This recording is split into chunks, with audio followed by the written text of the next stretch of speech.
A horse gives birth to a human baby. Is that a thing?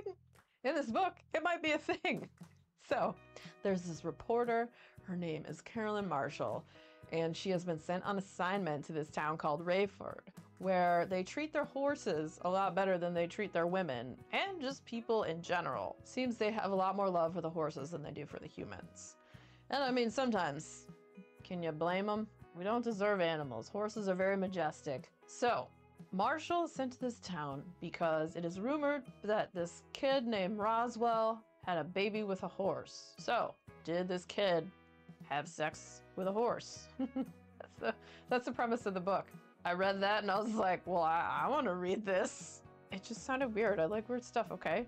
How is this possible? So, you get to the town. The kid's super nice. He's got a baby named Philip. There might be a girl that was young that got knocked up that wasn't really interested in having a baby, and there's a weird legend, and there might be some sort of strange Bigfoot creature. It's not really like a Bigfoot creature. It's more like a part of the ancient old forest that will strike a bargain and do stuff. So, does any of this make sense? Does it sound like a weird Lynchian movie? Because it could be. The whole premise could be. It's really good. I really enjoyed the story. And initially, she's a journalist and she was gonna go and follow the story about the kid and the horse, but she kind of finds out there was this girl named Emma. It was her baby, and okay, so, but was it really?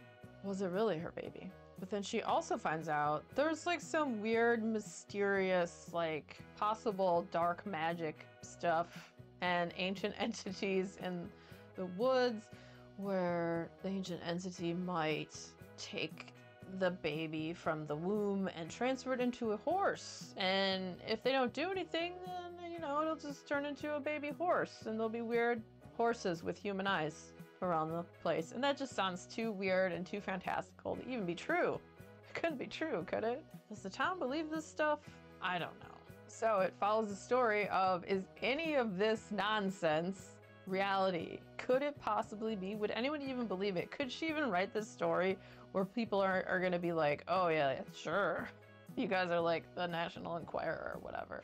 But then stuff gets weird and they find a horse in a field that has been, seems like it was possibly killed. And then also they find this other guy that's dead next to this other guy who's like naked and was on a bender and took a bunch of drugs and doesn't remember what happened.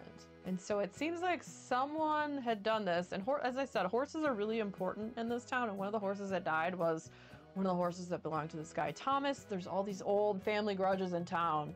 People hold grudges for way too long because they're a bunch of turds. And a lot of this anger and animosity seems to come from these old men who are just a-holes, who just can't let stuff go and don't know how to deal with emotionality or like getting over stuff.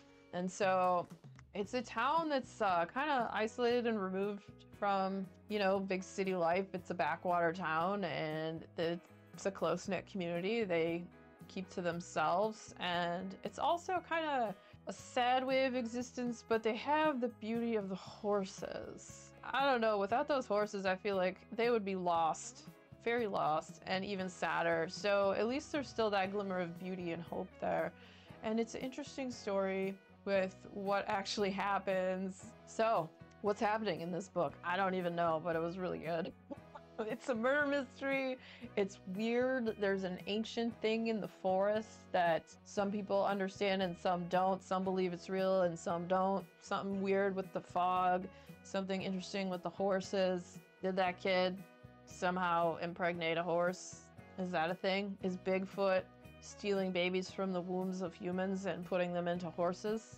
I don't know. You'll have to read the book to find out. Okay, well, I do know what happened because I read the book, but if you like really weird stories that are written really well, because I never felt this book had a lull.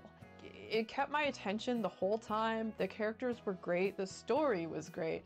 There's a few different avenues it goes down and they all interwove together really great. And then it had some really great themes as well. Instead of, you know, backstabbing each other and having drama, you know, when women come together and support each other, it's quite a beautiful thing. If you like strange stories that have almost like a Lynchian vibe to them, The Unmothers by Leslie J. Anderson was pretty awesome. I would highly recommend it. And if you also like weird stories that have horses in them, because apparently I've recently read a few that had horses in them. I recently read another book about this guy who has this blind horse show up on his doorstep, and he's wondering if he's finally going crazy. And it's kind of a story about redemption and music and his alcoholism and just messing up his life and trying to get things right and all that good stuff. And that will be the next video coming up if you do like horse-themed books. And that book is called The Horse by Willie Vlautin. So if you're so inclined, check it out. And if you enjoyed hanging out today, hit that subscribe button, come back, see me again, and we'll talk about more bookish things and weird stuff.